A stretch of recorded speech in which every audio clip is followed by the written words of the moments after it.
Hello बच्चों, आज के इस टॉपिक पर आते हैं कंडक्टर, इंसुलेटर एंड सेमीकंडक्टर के बारे में कि ये क्या होते हैं और इनका यूज कहाँ कहाँ होता है। तो जो कंडक्टर होता है, चालक बोलते हैं। क्या बोलते हैं कंडक्टर को? क्या बोलते हैं? चालक। ये क्या होते हैं? चालक वे पदार्थ होते हैं जिनमें विद्युत धारा आसानी से प्रवाहित हो जाती है, अर्थात जिनमें मुक्त इलेक्ट्रॉन अधिक मात्रा में पाए जाते हैं। तो चालक में जो फ्री इलेक्ट्रॉन होते हैं, फ्री इलेक्ट्रॉन ये बहुत अधिक होते हैं। क्या होते हैं? ये बहुत अधिक होते हैं।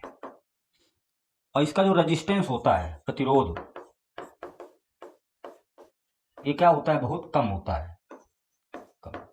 तो चालक में फ्री इलेक्ट्रॉन बहुत अधिक मात्रा में होते हैं और रेजिस्टेंस क्या होता है? बहुत कम होता है। तो चालक वे पदार्थ जिनमें करंट आसानी से प्रवाहित होता है वो क्या पदार्थ क्या कहलाते हैं? चालक। जैसे धातुएं हैं, एल्युमिनियम हो गया, कॉपर हो गया, चांदी हो गया, सोना हो गया, ये सब कैसी धातुएं हैं? चालक है। और सबसे अच्छी चालक धातु कौन सी है? सबसे अच्छी धारा किस धातु में प्रवाहित होती है? तो चांदी में प्रवाहित होती है। तो ये जैसे दिखाया गया है, कॉपर है, एल्युमिनियम है, गोल्ड है, ये सब क्या है? चालक है। इनमें विद्युत धारा आसानी से प्रवाहित हो जाती है। अचालक क्या होता है? इंसुलेटर। क्या बोलते हैं? इंसुलेटर, अचालक, जिसमें विद्युत धारा प्रवाहित नहीं होती, अर्थात जिसका रेजिस्टेंस बहुत अधिक होता है। रेजिस्टेंस क्या होता है? अधिक होता है। और इलेक्ट्रॉन नहीं होते हैं, इलेक्ट्रॉन, फ्री इलेक्ट्रॉन जो होते हैं वो नहीं होते हैं, फ्री इलेक्ट्रॉन नहीं होते ये। तो वे पदार्थ जिनमें विद्युत धारा प्रवाहित नहीं होती है अचालक या इंसुलेटर कहलाते हैं। जैसे खंभों वगैरह में देखा होगा, ये सब क्या है? अचालक है। ये डिस्क इंसुलेटर बोला जाता है, इसे पिन इंसुलेटर इस प्रकार का बोला जाता है। और ये जो होता है ये स्ट्रेन इंसुलेटर होता है। इस प्रकार का जो होता है पोस्ट इंसुलेटर होता है। ये साइकिल इंसुलेटर होता है, सस्पेंशन इंसुलेटर होता है, कम ज़्यादा हाई टेंशन वगैरह जो लाइन में ये इंसुलेटर लगे होते हैं क्या बोलते हैं? Suspension insulator.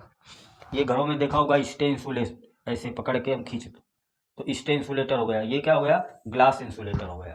तो अर्थात इसमें कोई करंट प्रवाहित तो नहीं होता है। अर्धचालक, सेमी कंडक्टर को क्या बोला जाता है? अर्धचालक, अर्धचालक।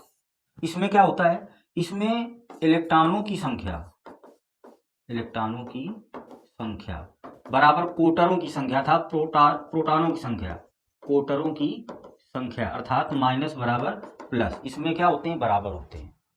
तो वे पदार्थ जिनकी चालकता चालकों और चालकों के बीच में होती है, चालक और अचालक के बीच में होती है, अर्धचालक कहलाते हैं। अर्थात जिनमें इलेक्ट्रॉनों की संख्या और प्रोटॉनों की संख्या क्या होती है? बराबर होती है, क्या कहलाते हैं? अर्धचालक। अर्धचालक जैसे कार्बन हो गया, जर्मेनियम, सिलिकॉन, ये कैसे हैं? अर्धचालक है।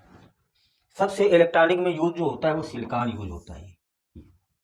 तो अर्धचालक का उपयोग कहाँ किया जाता है? जितने भी इलेक्ट्रॉनिक उपकरण है, जितने भी इलेक्ट्रॉनिक उपकरण है, प्लेटें, तो ये सब कैसे अर्धचालक के बने होते हैं? अर्धचालक। ये सब कैसे किसके बने हैं? अर्धचालक के बने हैं। और अर्धचालक भी दो प्रकार के होते हैं। अर्धचालक एक होता है निज या नैज अर्धचालक, नैज अर्धचालक, और दूसरा होता है बाह्य अर्धचालक, बाह्य अर्धचालक। और बाह्य अर्धचालक भी दो प्रकार के होते हैं। ये एक होता है एन टाइप अर्धचालक और दूसरा होता है पी टाइप अर्धचालक। ये एन टाइप में क्या होते हैं? इलेक्ट्रॉन अधिक मात्रा में होते हैं, और पी टाइप अर्धचालक में कोटर, धनावेश अधिक मात्रा में पाए जाते हैं। तो ये है आपका अर्धचालक।